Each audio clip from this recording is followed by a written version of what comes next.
Hello and welcome, everyone. My name is Haley Pestner, and I serve as a manager in the Center for Excellence in Teaching and Learning. I will be the host of this keynote presentation with Larry Robertson as he presents merging the learning experience with real-world professional issues. Microphones will be muted for this presentation. Please keep your eye on the chat for a link to a helpful session feedback survey. Thank you. Thanks so much, Haley, and good morning. On behalf of the TLC Steering Committee, we're excited you're all here to kick off Ashford's 2020 Teaching and Learning Conference. My name is Morgan Johnson, and I lead our Center for Excellence in Teaching and Learning here at Ashford. This is our 6th annual Teaching and Learning Conference, and we're welcoming attendees near and far from all over the world. This year's conference theme is More Than a Degree, merging the classroom and real world, and over the next 3 days, you'll hear sessions from faculty, staff, students, alumni, and thought leaders across higher ed. This year's conference celebrates innovation, looks at critical issues around diversity, equity, and inclusion, and explores new and emerging learning models, all through the context of preparing students to be ethical and productive contributors to society. New to TLC this year is our panel format. You'll enjoy traditional concurrent sessions with the addition of 6 panel sessions, which foster interdisciplinary dialogue about merging the learning experience with real-world professional issues. We hope over the next 3 days you'll feel energized, inspired, and have an opportunity to collaborate with one another on ways to best support our students in achieving their goals. In a year where we have been at distance from one another, we are excited to connect remotely as a community. We're thrilled to be kicking off TLC with this morning's opening keynote session. We would not have our speaker with us if it were not for Robert Daugherty, Dean of the Forbes School of Business and Technology. Please help me welcome Professor Daugherty. Thank you, Morgan, and good morning, everybody. I have a feeling this conference this year is going to be our best yet. I am absolutely delighted to introduce our keynote speaker, Mr. Larry Robertson. Larry is the author of 2 award-winning books, which together share 18 distinct honors. His first book, A Deliberate Pause, focused on understanding entrepreneurship. His second book, The Language of Man, explored creativity. And his third book, On Leadership in Uncertain Times, will be released this spring. Those are just 3 areas of expertise of Larry: creativity, entrepreneurship, and leadership. His book on creativity, Language of Man, I recommend all of his books, but that is my favorite one, not to pick that one out. Larry is also a popular columnist with Inc. magazine and the Creativity Post, and a regular contributor to Fast Company and other publications. More than just a researcher and writer, he's the founder and president of a highly successful innovation and strategy advisory firm, Lighthouse Consulting, founded in 1992. He has served as an adjunct professor at Georgetown's McDonough Graduate School of Business. And on a personal note, I've had the good fortune of knowing Larry for a very long time. And in addition to his award-winning books and public speaking, he is at times the most interesting man in the world. I have gotten calls from Larry that says, "Hey, Bob, I just got back from Northern Iceland. The Aurora Borealis were just amazing." Or the time he said, "Hey, Bob, I was at the White House yesterday in the president's private quarters with Barbara Bush. I was playing with their dog, Millie, on the floor when the president, George Herbert Walker Bush, walks into the room." And those stories go on and on.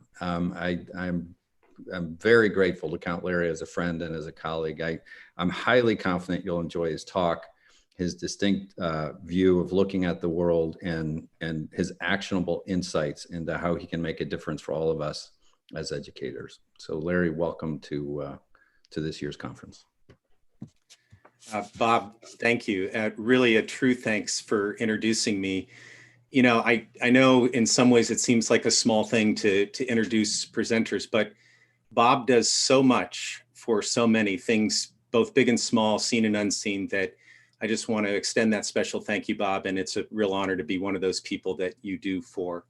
A bigger thanks still to Teresa Kurak and Haley Pestner, 2 people I've worked with for months now, and so many others behind the scenes that I haven't even met yet, that make all of this happen. I want to pause here for a moment at the beginning to remind all of you, but also to remind myself that an event like this is no small job. There are so many moving parts that most of us never see. So thanks to all of you for masterfully putting those parts together so the rest of us get to be the beneficiaries these coming days. And to everyone gathered here today, it is my sincere privilege to be a part of this event and the coming days of learning. I'm truly honored to be a speaker, yet I'm even more honored and excited to be here alongside you as an audience member. We're going to hear important thoughts and insights in the next few days, ones that are clearly deeply rooted in what you do, but in what I do as well. The people who will speak to us are experts in their areas. They're masters of the details that they'll focus us on and navigate us through and open our eyes to. And so that's why I'm as excited as anyone to learn from them and to get to absorb new ideas, insights, and ways of thinking different than the ones I bring into today. So as I thought about all that, and I thought about this morning, I also thought about what I might say that would truly add to the learning to come. And what I concluded was that perhaps the best way to add would be to share some thoughts on how we might experience and absorb all of this, to give you not just facts and findings and figures, but an actual tool. I like to think of it as a framework for the details ahead. I think that's a more meaningful way as well to share some of what I know, rather than to just stand up here and talk at you, to instead borrow from what I've learned and put it into actual settings and actual uses during this time we have together, while giving you something that you can use too, something not just useful, but actually proven to mine value. Before I do those things, I want to take a moment though to reflect on where we are. And to do that, let me offer what may at first sound like an unexpected comparison between this event and one that happened recently, but I think you'll see that it fits in a few minutes. Just a few weeks ago in the world of tennis, the French Open took place. Reflective of these wobbly times in which we live, the event was way off cycle. It usually takes place in late May, and this year it was held in early October. And typically around 35,000 spectators a day come not just to Paris, but to Roland Garros to watch the event live. This year, the largest crowd on any day over the 2 weeks only reached a couple of dozen. And those people were mostly players' families and coaches. And like other places and other in-person events in the world right now, everyone was masked. You know, it's really interesting to look at people in the stadium and try to read their reactions through a mask. Even the players came on and off the court with masks, and they wore them during the awards ceremony. But as strange as it all was, they were there. And because they were, millions of others got to be there virtually as well. Among the winners, Rafael Nadal won the men's singles championship. And even if you're not a tennis fan, this was an almost unimaginable feat. It was his 13th time winning the French Open. More than that, it was his 20th Grand Slam victory, which tied him with Roger Federer for the most men's titles ever. But what stood out at the champion celebration was that in accepting the trophy, Nadal in his extended comments talked very little about the records or himself or even tennis. You know, he had every right to do that. And that's typically what happens at those kinds of ceremonies. And we had every expectation that tennis and himself would be the focus, but they weren't. His focus instead was the opportunity. He talked about the good fortune to, as he put it, find a brief safe harbor in this storm surging around all of us right now, to have a short but powerful stretch of time, he said, to strive, to become better, to play, to interact with others, and to learn by doing. And he marveled at the privilege of even being able to come to a multi-day event and focus on what he loved, something he said he in fact needed that gave his life meaning and vibrancy. And I think he was right to place that message and these observations above everything else. I feel this event to be a similar good fortune. For me, it's a renewal. It's an opportunity not just to perform or to share, but to learn from all of you and to be inspired alongside you. For the better part of 3 days, we get to do the very things this conference promises each year: to learn, to grow, to exchange, to challenge, all of it. But this time, this year, it seems just a little more special and a little more important as well. So the question then becomes how. There's so much good insight and information about to come our way. How do we lever it into the opportunity that it should be? That's what I want to focus on this morning, the how. And in a way, the answer to how is really pretty simple. You could say as simple as 1, 2, 3. You check, you experience, and you experiment. Simple. Now, as overly simplistic as that may sound, this is actually a deeply powerful framework. It also turns out to be an important pattern. It's a pattern in thinking that reoccurs consistently across the boldest innovators, regardless of sector or field. It's a pattern as well across those who weather change best, who actually thrive in change and uncertainty. And it's a pattern that exists across the biggest advancements in human history, not just those achieved by individuals, but importantly, by groups and teams and organizations. In my work as a researcher and an author and an advisor, I've had the absolute privilege and good fortune to interview hundreds of innovators and change makers. To give you a sense for them, many have been entrepreneurs, and you'll learn more about why later. But I've also spoken with many in well-established organizations. I've spent time with leaders in the private sector, but just as many in the public sector. And across all of them were Nobel laureates and incredible researchers, dozens of winners of the MacArthur Genius Award, writers and teachers, all from these diverse places, but they were all groundbreakers. And all of them, in one form or another, use this simple framework. In modest terms, this is what it means. Check. Check is about consciously checking in with where you are in any one moment, your surroundings, your assumptions, why you do what you do. It's something that we often begin with, but allow to fade into the background or forget along the way. The second step is experience. And this next step is actually most effective once you know where you are. It's about being proactively open to different ideas and new things, even if what you know and do right now is working. And the third step, experiment, is really a choice to take what steps 1 and 2 reveal and to play with it, to put it to work, to see what it reveals about what you do right now, but what you might do next as well. So I mentioned all those highly impactful people earlier, primarily to tell you that this framework has power to it. But the bigger news is that this powerful tool is accessible to anyone. There are no special skills required, and there's no right or wrong way to use it. And it turns out that the more that you use it, the easier and more powerful it becomes. It goes from a framework to a flow, to a mindset, and for many, to a habit. Check, experience, experiment. Simple. So here's what I'd like to do with this tool for the remainder of this time. First, I'd like to show you how I've used it.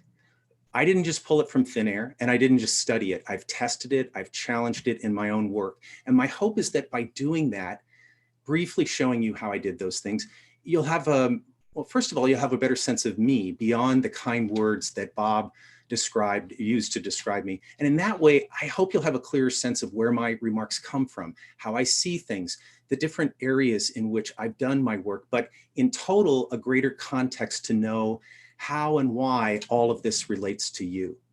After that, the second thing I want to do is use the very same framework to show you what it can reveal about the world around us today. Not just the world in which each of us lives and works, but the world into which you send graduates. And that context is so very critical in my mind for mining the meaning of what the next few days will teach us. And then at the end, I'll wrap up. And the third thing I want to do when I wrap up is to show you how you can put this simple framework into play for yourself, starting right now, today. Fair enough? Here we go. And let's start with how this framework made its way into what I do. I've spent more than 3 decades in and around what I like to think of as the entrepreneurial universe. And for sure, entrepreneurship has been the baseline of my career focus, but perhaps not in the ways you might think. My focus hasn't just been on what it means to start a business, which is what most people assume when they hear the word entrepreneurship. It's been quite a bit bigger. I focused on studying how you go from an idea to reality, or in the context of this conference, we might say how you go from theory to practice. I've explored how each of us defines value, because when we undertake something, which is what entrepreneurship actually means, we are in pursuit of something valuable. So it's important to know, how do we define value, and why and how are we able to create it? And importantly, who is it we create it for, and why do we think it's valuable to them? Also key to my work has been understanding how, when you bring a team or a group together to pursue something valuable, what makes that work and why? So in other words, my focus leans heavily towards what works in actual practice and what leads to lasting impact. Now, that's been my focus across all these decades, but about 15 years ago, something changed, and I'd like to take you back in time before we go forward. Across my career, my time in this entrepreneurial universe, I've played many, many roles: analyst, investor, researcher, writer, founder. Because of that, I've always seen entrepreneurship differently than many did. Each role in the entrepreneurial universe has its own subworld, not unlike education, or for that matter, any other specialty or sector. And within each subworld, we oftentimes develop a view that fits our part of the world, sometimes even a separate dogma. So in other words, say you're an investor focused on entrepreneurship, how you see entrepreneurship could be quite a bit different from how an entrepreneur does. Not necessarily wrong, but incomplete is a way you might put it. So when I would work with people, and especially when I spoke at conferences, I wouldn't come at the topic as many expected. And most people like that. They said it gave them a chance, even if brief, to look at the world through fresh eyes. And yet at the same time, it raised questions in their mind, one question more surprising than all the rest. Let me give you a sense of the atmosphere in which all this would happen before I share that question. So let's say, for example, I was asked to come talk to a very diverse group: entrepreneurs, lawyers, local government people, accountants, marketers, all of whom focused on entrepreneurship. But let's say as well, I was asked to talk about how entrepreneurs raise money, or more specifically, how they raise venture capital, which I always thought was quite ironic, since most entrepreneurs never do. The point is that in the whole of entrepreneurship, this was a very narrow topic. Successful entrepreneurship is about so much more, and it's really important to have that broader perspective. But raising capital is a popular topic, and it's even one where people expect you to come and say the same things they've heard before. They just want to hear them again. So I would come and not talk about any of those expected things. I talk instead about what worked to actually get a business idea to become an actual business or organization, and what led to impact, which, by the way, if you know those things, kind of naturally attracts money. I'd talk about the critical evolution that any entrepreneur individually had to make from founder to leader, and how most never made it, no matter how cool their idea was. And I would even talk about the fact that asking for money really wasn't about the money. It was about finding and forging a true ongoing partnership with somebody who can contribute to your dream and to what you do beyond writing a check. Those are just the details to get you a feel of the setting. But what mattered was that those details were unexpected, and yet somehow spoke to that very diverse audience and everyone in it. I think it was in part because I was talking to them maybe for the first time about how they all fit together, and how they affected one another's success, and how that fit could be one in which everyone thrived, which is where the weird question came in. People would come up after these sessions, people who plied a whole range of trades in the entrepreneurial universe, and they would say how much it resonated with them. And every time, one or a couple of people would linger until there was no one else around, and that's when they'd ask, what is entrepreneurship? It's really interesting. This is a group of people who came to hear about entrepreneurship, but also called themselves experts in that area. It's really also the fundamental question, at least in that sector. And yet these skilled experts were acknowledging that they weren't sure they had the answer. The first few times this happened, I was a bit stunned. And then it happened a little bit more, and I was briefly flattered. Maybe I thought I had discovered something that I didn't even realize was that powerful. But then I began to really wonder. And that's when I began to check. How was it that I knew what I knew? And how was it that everybody else wasn't seeing it? If these smart people could miss what was clear to me, what might I be missing? I started to ask myself. And what if there was actually a better way, even beyond mine, for all of us to look at that? Maybe even bigger and more important reasons to care about any of it. I didn't know it consciously at the time, but I was beginning that simple 3-step journey. And after checking, it was almost instinctive to know that I had to go on to experience, to, in other words, see what others were seeing, go and look at other sources around me that were different from the ones I engaged in day to day, to step out of the specific studies and case studies I knew, and to look at what happened in actual practice, but across a broader swath in pursuit of different forms of value.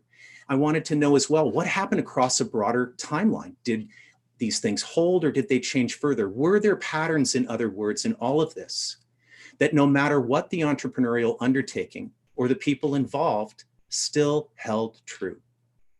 With all of that knowledge, experimenting pretty naturally followed. With what I knew, how could I best communicate what I saw?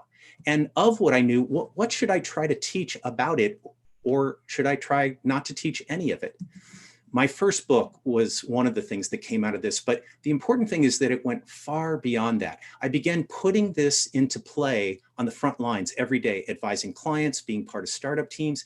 It even led to me experimenting in the classroom, designing and teaching a course at Georgetown's Graduate School of Business to see how the lessons from the front lines played out in that setting. And in addition to that, what could playing with those ideas in that setting further inform me about? Check, experience, experiment. You can see it in this story, but the point is, it was so much bigger. Almost without my knowing it, it burrowed its way into everything I did. It was a powerful framework and path for me, but it was one I soon discovered many followed. And it has repeated itself countless times over the last decade and a half, including leading me to explore another topic very closely related to entrepreneurship that I thought I knew pretty darn well: creativity. But once I started to consciously and as a habit check, experience, and experiment, I saw that there were other broader patterns that could be understood and could be shared. Same with leadership. It's another topic that I've known well for decades, but what I began to realize through this simple framework was I began to have a greater sense of the world around me. And as I saw that changing into these uncertain times in which we live right now, I could see that leadership was changing as well. So let's take stock for a moment. You have an example from my world of check, experience, experiment. And now hopefully you have a little bit better sense of me beyond the headlines. Hopefully too, you're beginning to see that what first appears as a pretty simple framework can actually be very powerful, which tells you a bit about me, and it tells you a bit about this framework. But what about you? Coming into today, into this talk, I had the chance, it really kind of felt like a luxury, to explore what we'll be learning in the coming days, which I mean by that to say I got to look at the nearly 4 talk tracks of this event to see who was speaking and their backgrounds and bios, to look at the titles of the talks, but also the descriptions, and to look at what you all said you wanted to see from last year's conference to this year's conference. This is all really interesting.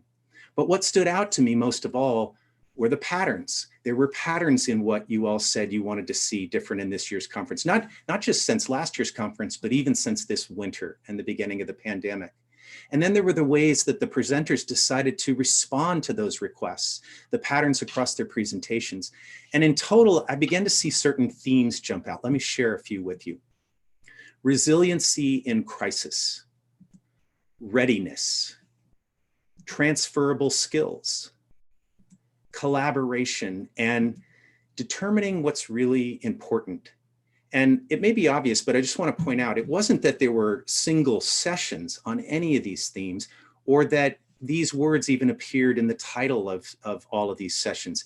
They were there in who was presenting. They were there in the content and lessons they intended to present.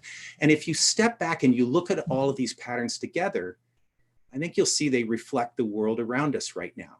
You, me, and your students, past, present, and future. And my belief is that it's pretty darn hard to figure out what to do with these very important themes, to actually put them into action if we don't first have a clear picture of the landscape around us. What shifts are taking place? How's it impacting all of us? And what is actually working out there? So what I'd like to do is employ that same simple framework to take a closer look at the landscape in which we live right now. It doesn't actually take more than a quick check to begin to sense that even in just its first 20 years, we are living in a very different century and environment. It's not just the last year, it's the last 20. We are in nothing short of a world of change, and in varying degrees, you see it, I see it, and so too do your students. But it would be an injustice to this very new form of change to leave it at that, to think of the change, say, only in the context of changes due to the pandemic or the election, or even the heightened awareness we have of racial injustice and racial imbalance in this country. The kind of change we're talking about in the world today is discernibly different than the kinds of change any of us have known before, and therefore its repercussions are different and also greater. There's a label, an acronym that's come into greater use in those first 20 years, and I have a good sense that a number of you have heard of it. The acronym is VUCA, and it in fact is a term coined in the world where many of your students come from, the military. At the start of this century, the US military began to encounter with greater frequency a world and an enemy that they soon came to describe as volatile, uncertain, complex, and ambiguous, not once in a while or occasionally, but perpetually. So while at first, when they encountered shape-shifting enemies like Al-Qaeda or ISIS, they thought they were maybe an aberration, a blip. But then the more they began to check into how people were operating out there, small, large groups, even militaries in other countries, they began to run that deeper check and see that it wasn't a blip. It was a true change, and they had to change with it, and they have done so dramatically in the last decade. This is the thing about the check. It isn't at its most effective when it's done one time or on the surface. It works best as a deeper thought, as an exploration, even better as a collective exploration. And when you begin to apply that thinking to the world around us today, you begin to see something quite different and with far greater impact. You begin to see that each of us now lives and teaches and learns and works in the new abnormal. Normal defines a world in which we can safely assume status quo. And with the status quo, we have what's really the luxury, but what we've come to think of as the given, that we can build in a high degree of predictability, that we can plan and model and design how we make things, how we interact with one another, how we hire and reward people in some kind of steady fashion. And the simple truth is that just isn't the case anymore. So what I'd like to do now is help you experience this new abnormal, but at a whole new level, to take you from the check of this landscape more intently and intensely into the experience. And to do that, I want to share with you 3 deeply telling data points about this VUCA world around all of us. And the very first place I want to take you to is to the top, or at least how we most often perceive the top, to leadership. Why? Because how leaders view the current landscape is a pretty good indicator of how the rest of us are either experiencing it now or will. Because if nothing else, our leaders guide and shape the organizations in which we spend the majority of our time. And there's actually a really good way and a really good source for understanding what leaders are thinking, not just as individuals, but the patterns across them.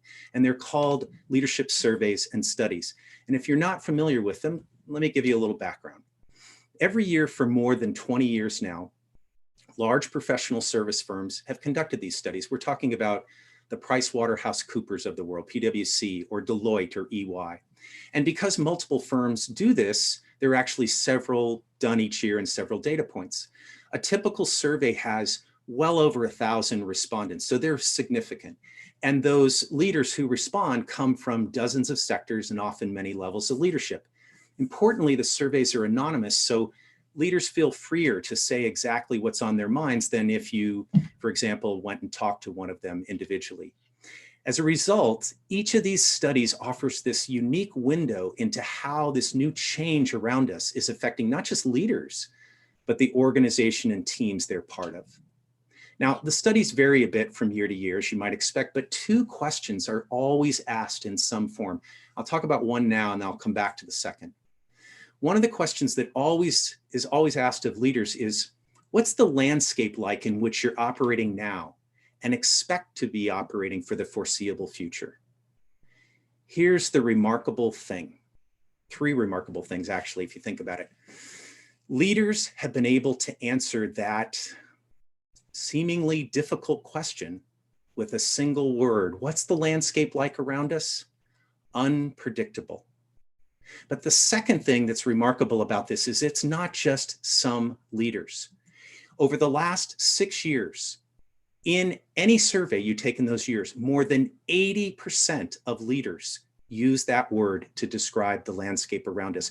And the third shocker is that this one word answer, unpredictable, has been the dominant answer for most of the last 20 years, at least a dozen and counting. And it's not just unpredictable in the general sense. These leaders are asked about every aspect of what they do. So when they're asked about technology, their response is even the technology they know feels unpredictable to them. Are they incorporating it in their organizations the way they should? The new technology that's coming, what kinds of things should they leverage and what kinds of things should they avoid? They say that's largely unpredictable to them. Hiring, they're not sure exactly the profile of the people they need in many cases, but even when they are, they're not sure and they say it's unpredictable where those people will come from and more importantly, how they will retain them. But most of all, when they're asked about the source of their current and future economic growth, they describe that as unpredictable. If you stop and think about it, this is really quite a stunning admission. 4 out of 5 leaders across sectors are saying they don't actually have the answer for how to lead in this new century. It's something they're still figuring out. It's something it's clear they've realized they won't be figuring out alone. And guess who's going to help them? Your graduates. The data point about leaders is a really important one to get a deeper sense beyond our own individual experiences about this world around us today. But it's certainly not the only one.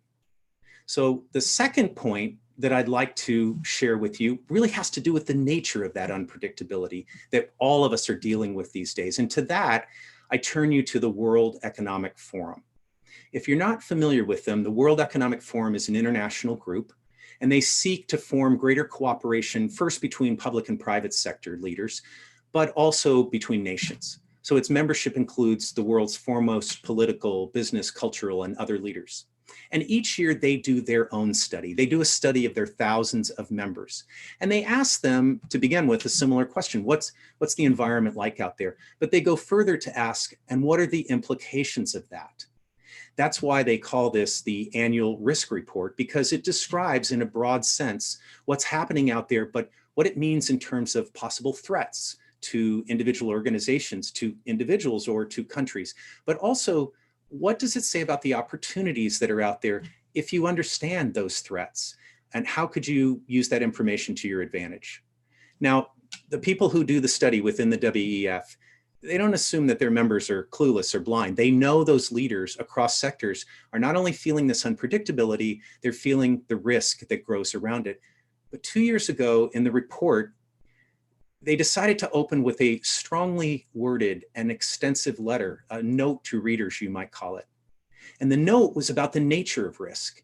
And what the report coordinators were saying is that they not only saw it changing, they were concerned that even their wise members and the rest of us might be missing the nuance. Here's some of how they summed it up. They said at one point, you know, we've become remarkably adept at understanding how to mitigate conventional risk. But they went on to say, we're not quite there, much less competent when it comes to complex risk. And then a little later, they added, and as the pace of change accelerates, which it is, these risk interconnections that are caused by those different kinds of risk deepen, and they're actually putting a growing strain on the places and the systems that we rely on most. Now, this isn't even the whole letter. This is just 2 sentences, and there's so much packed into that. So allow me to tease it apart just a little bit so that you see the implications, and allow me to do it not with these words, but just with simple pictures. The first message that the WEF was giving was about risk. And what they were saying is that there are 2 kinds of risk in the world out there in the last 20 years in particular. The first kind was what they called conventional risk. So the way to think about conventional risk is that it's the kind of risk that even when it arrives, if it's surprising or disruptive, it's the kind of risk that once you've seen it, you kind of get used to it, and then you can get your mind around it, and pretty soon you can get your arms around it, and soon you can begin to adapt your model to build a new status quo. But complex risk is something altogether different. Complex risk is when those risk factors that we used to associate with one place or one industry begin to overlap. More than overlap, they sometimes begin to weave together and intertwine, even sometimes in ways that it's difficult to see directly. And what the report was pointing out was that this has a very direct effect. In fact, it was putting an undue stress, and continues to, on the very systems on which we rely to do anything. And what the report said is that they were talking about systems at the personal level. How do any of us individually cope? But also at the organizational level, the societal level, and they said even at the environmental level. What they were warning was that not just leaders, but all of us need to think about this and prepare differently. It too is a pretty sit up and take notice observation. But there's one more data point I want to share with you about this world in which we live and work right now. And it's one that comes directly into your wheelhouse and into this conference.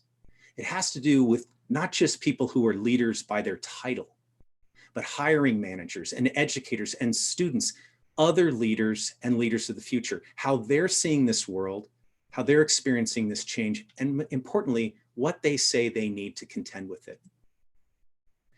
What this conference has aimed its sights at is merging the classroom and the real world, or more precisely, merging the learning experience with real world professional issues.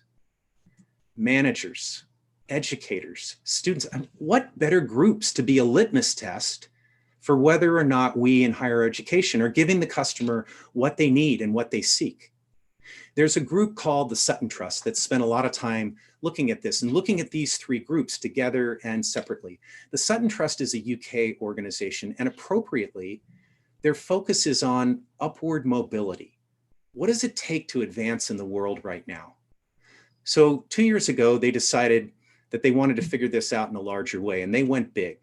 They did their own study, and they had more than 5,000 respondents to it. And those 5,000 broke down roughly along these lines: 25% hiring managers, 25% educators, and 50% students. Among the teachers, there was a real range from the newly minted to the very seasoned. And the students ranged in age from 11 to 17. So this is just pre-higher education. And they came from a broad swath of socioeconomic backgrounds. Across these groups, what rose to the top of desired abilities might surprise you. I think more surprising, though, is students, teachers, and hiring managers agreed on what those priorities were. The degree to which they agreed is the most surprising of all. What they said mattered was less the academic or functional skills that most schools disproportionately emphasize. They didn't say those things weren't important. They said they were less important. And what they said was far more important was knowing how to put those functional and academic skills to work in an ever-changing set of circumstances. So what skills did they say students needed more of?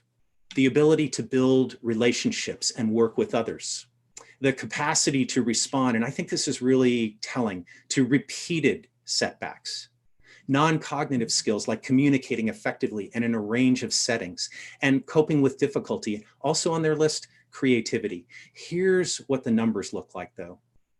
88% of students said these were the most important skills. 94% of hiring managers agreed, and a whopping 97% of educators said that they felt these skills mattered most of all. And they're in the best position to tell because they're right in the middle between those who are learning and will go out into the world and those who will hire them. Call them real world skills, call them VUCA skills, or as the Sutton Trust did, call them real life skills.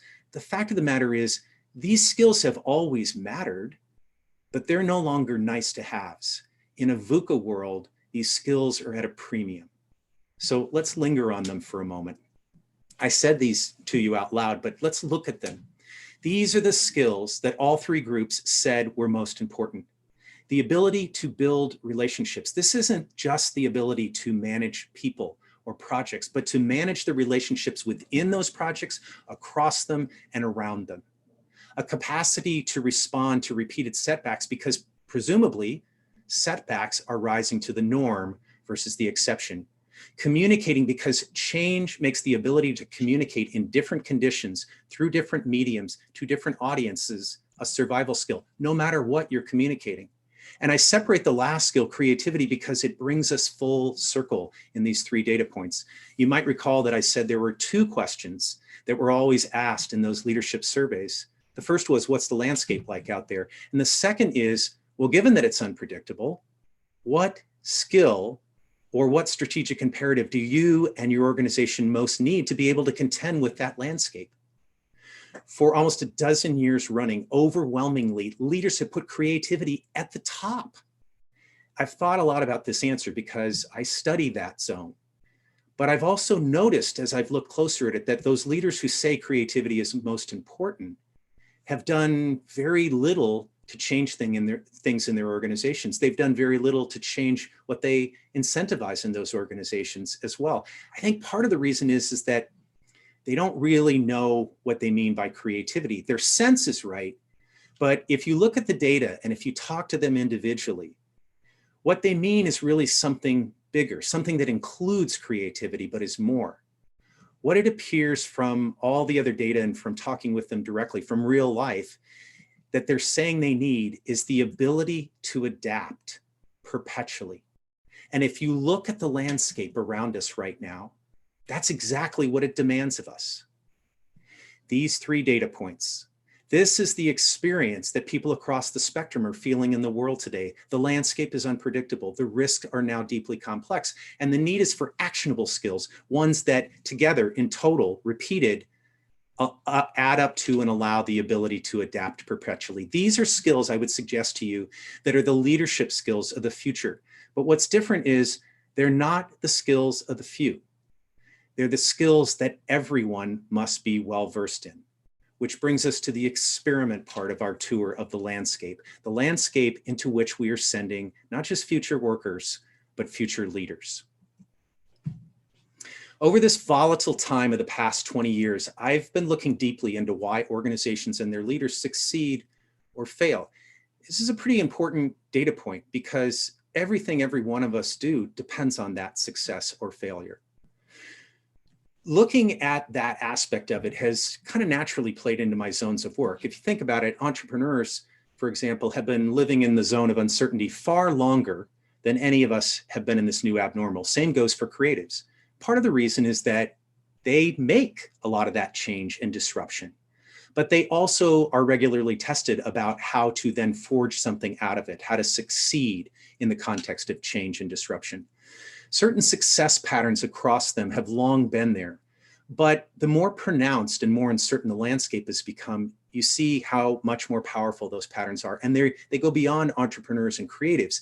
It also turns out that those organizations thriving most in this VUCA world follow similar patterns.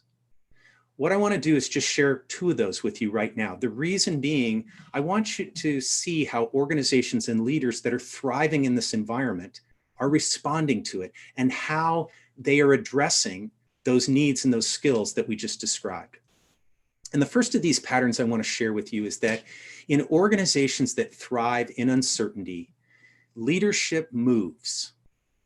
This isn't a business concept. It isn't even a modern day uncertainty concept.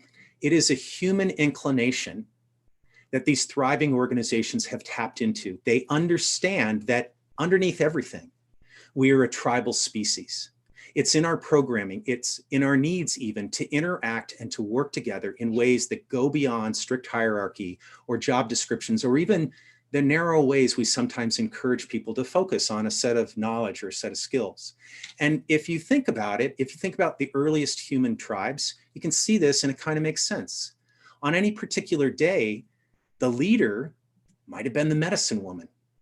On other days, it could have been the gatherers, and still other days it was the war council or the warriors. Was there a chief in these early communities? Yeah, often there was, but a leader was something more than the person who wore the headdress. In these groups, leadership mattered more than who was the leader on any particular day. Putting forth the best a group had to offer for whatever the time and circumstances called for, that was the priority. So in our more recent history, we may emphasize organizational structures and models and specialization, but we can't completely paper over our genes. We thrive as a tribe, even, and I would argue, especially in uncertain times. And what the most resilient organizations have figured out is that they have to have a tribe of people where everyone is ready to lead, where everyone is allowed to do that and encouraged and supported when it's their turn. And this turns out to be the case regardless of sector. If you look back over the last 20 years at the most successful organizations, ones that include Pixar, Airbnb, Warby Parker, Google, Walmart, Microsoft, these are completely different organizations. But what they understand is that leading isn't a one-person job. Especially today, the tasks are too great and too varied for it to be that. But they also realize that there are enormous gains to be had by allowing leadership to become cultural, efficiencies over time, lowering of risk, even creativity. So graduates going out into the VUCA world need to be ready for this, skilled at being both followers and leaders and shifting back and forth seamlessly between the two. They need to be able to problem solve in dynamic ways, but they also need to be able to ideate and to innovate, every single one of them. They need to be able to organize and to lead, but to do that adaptably. So all of this has a direct bearing on how and what we teach before we send them out into that world. Let me show you one more pattern, or talk to you about one more pattern that's deeply embedded in thriving organizations in this environment right now. And that second pattern is that the long view is something that matters not someday, but right now, in the here and now. This is the idea of seeing ahead, but doing so in each moment, each project, each decision. So let me oversimplify for a moment. Where once upon a time an organization might generally have set their sights on a big mission, hoping one day to somehow simply arrive there, today's organizations are using that long view in every single immediate action. They're using it as part of their decision making, and they're allowing it to shape the meaning of where they want to end up, but also how what's happening around them right now shapes that meaning. More, and this is the most important thing, they're asking everybody to step up to that responsibility, to collectively not forget where they're headed and why, even as they execute the details day to day. So there's this bigger thinking that's required along with the day-to-day skills that are still necessary and important. You could think of it as a cultural recalculation, this mindset of movement forward, but with the recognition that there's ongoing calibration, recalibration, and reinvention, and it takes everybody to do that well. But let me give you an example to make it a little bit clearer. Let me talk to you for a minute about Google. In 2008, Google was the king of the tech world. They were only a decade old, but they were the king and arguably still are. But while everything was going really well for them in that moment in time, they decided proactively to launch a project that they call Project Oxygen to confirm why. Why was it they had been so successful, and how could they keep those things going? So they decided to look at all the data the company had ever collected in its first 10 years, all the hiring data, the performance data, the training, the promotional data. And what they wanted to see was what were the patterns that led to success? And actually, they were pretty sure they knew. And after all, they were a technology company, so they thought a lot of that had to do with STEM, and that those skills as a group, but those skills individually, not only led to the advancement of the organization over time, but to individuals within it. Guess what? STEM skills were on the list of important things, but they came in dead last. Not just way down the list, last. Guess what was on the top? The very kinds of skills that the Sutton Trust found to be important. So in general, this is a really fascinating study, but it's also a great example of how you take the long view of where you want to go and where you want to end up into the immediate by proactively engaging this kind of thinking and inviting others into it.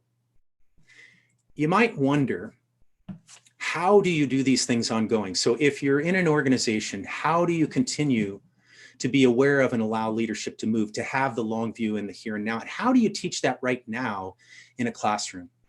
I think the best way to show you is to share with you a second, and I believe overlapping framework to check, experience, and experiment. And it's called the 5 Habits of the Mind. This is a framework that turns out to be equally common among entrepreneurs and creatives, even if they don't use it, calling it by this name. I just happen to prefer this version of it, which actually was developed by Deborah Meyer. Deborah Meyer is an education reformer and a MacArthur Fellow, and she has taken a lead in suggesting that organizations need to think through the 5 habits of the mind in everything they do. She uses it with her teams to start every day, to start every project, to onboard new employees, to think about strategically where they want to go. It shapes who they are. And let me show you how it works. The 5 habits are 5 questions. And the first question is this: how do we know what we know? By making this a habit, by allowing this question to be out there on the surface, what Deb and her teams do, and what others who follow this pattern do, is they are checking in with their assumptions proactively, much like Google did. How do we know what we know? If you're doing this on a daily basis, it doesn't always mean there's going to be a revelation. But if you're doing this on a regular basis, what it means is that you are always in touch with whether or not those assumptions are still relevant and what other things may have come in that are helpful, instructive, or a warning to you. The second habit of the mind is to ask, is there a pattern? Because sometimes when we check in with how we know what we know, there are differences. Some of the data behind our assumptions has changed, or new information is there. But we're not interested in the anomalies. There's always new information. What we're interested in is when those data points shape into a pattern that speaks of a threat or a pattern that speaks of an opportunity. And when we're thinking this way on a regular basis, how do we know what we know? And is there a pattern? Deb says it naturally invites the third habit of the mind. What if? What if this data is telling us something? What if there is a threat out there? What if we responded to it in this way? And the really amazing thing about this is creativity in action. It's creativity in action because the first 2 habits of the mind lower a lot of the barriers to fearing what creativity might bring or fearing that you're not creative. But by asking, how do we know what we know? Is there a pattern? And what if? You've put yourself in that mode of thinking, innovating, and adapting. The 4th habit of the mind is interesting. Is there another way? And what Deb says is this is really kind of a reminder to keep repeating the first 3. There's always another way. So the question is, do you let yourself understand what those different ways are of doing, to be aware of them consciously, or do you just pursue the one you're on because it's such a great idea that came out of your what if process? How do we know what we know? Is there a pattern? What if? Is there another way? And then the most important habit of all, who cares? If you don't link what you do to what your audience needs, whether that audience is internal or external, known or unknown, if you don't link it to them and what they care about, none of it really matters. This is a way of connecting what you do and connecting this kind of thinking to the landscape around you, whether that's the internal landscape or it's the larger external landscape. Now, 2 interesting things about the 5 habits of the mind and why they work so well. One is that they are questions. And the reason I point that out is Deb says, as much as people relate to this and as much as many have started to use it, pretty soon they use it once or twice, and then they try to turn the questions into statements. An example would be, instead of how do we know what we know, this is what we know. This is the pattern, and this is what we're going to do about it. And it closes down that ability to collectively be adaptable as an organization by calling out these habits of the mind. The second really important thing to point out is that while this framework, like check, experience, and experiment, can be used individually, it works better as a collective. Check, experience, experiment, the 5 habits of the mind. There are other frameworks like this. And you may choose something different if you didn't choose one of these to play around with. The question you might ask yourself is, why do these frameworks prove so effective, either for deciding on one of these or one of your own? Let me give you a few reasons. The first is they're simple. You can remember them, but they also quite naturally lean towards what we as humans want to do anyway. The second thing is that they truly frame. They ask you to consciously affirm your starting point and your understanding, to gain a greater context of what's happening around you, and then almost demand of you to engage and play and maybe even risk a little bit to move forward. The third reason they work so well is that they thrive on habit, and the more you use them, the more powerful they become. They're almost self-reinforcing. Fourth, as I said, they can be used individually or collectively, but when they're used in both ways, they have this multiplier effect. And most important of all, they work because they offer perspective. These aren't just uncertain times, these are tense times. And in such times, it's incredibly easy to conclude that we must have singular answers for what we need and what we do right now, and that those answers should last indefinitely. It turns out that that's true of fewer things than we often think at first. More than that, themes like resiliency in crisis, collaboration, truly transferable skills, and readiness, these things take time and they take a shift in mindset. They also take the many to make them real. And that's not only how you discover what's important, it's how you go about creating lasting impact. Sometimes the simple is the most powerful, like being able to come to an event in a time where going anywhere is a challenge. And sometimes the simple, like this framework, lets us see the powerful in more accessible and tangible ways. If you pause and think about it, this landscape, these simple frameworks, this event, all of it is really an invitation to explore, if not embrace, a new way of seeing. And if you think about it, you're already well on your way to doing just that. We've run a check about where you are in the current landscape, but also in the sense of this event, and where you will be in the coming days. We've also opened up with a broad range of experiences and examples about what's actually happening out there and what people are doing and what's working. It's not the sum total of everything, but it shows you the kinds of things that you ought to be looking to in order to link it or use those things to filter the data that's to come in the next 72 hours. All that's left then is for you to choose to take all this and keep going, to play with it in your own way, and then to experiment now, and if you choose ongoing, what it can mean to what you do each day. That's what I invite you to do. That's what I plan to do the next few days as I take part in these sessions as an audience member. I'm really excited for the journey, and I hope you are as well. And one more time, let me say thank you for the privilege of being here.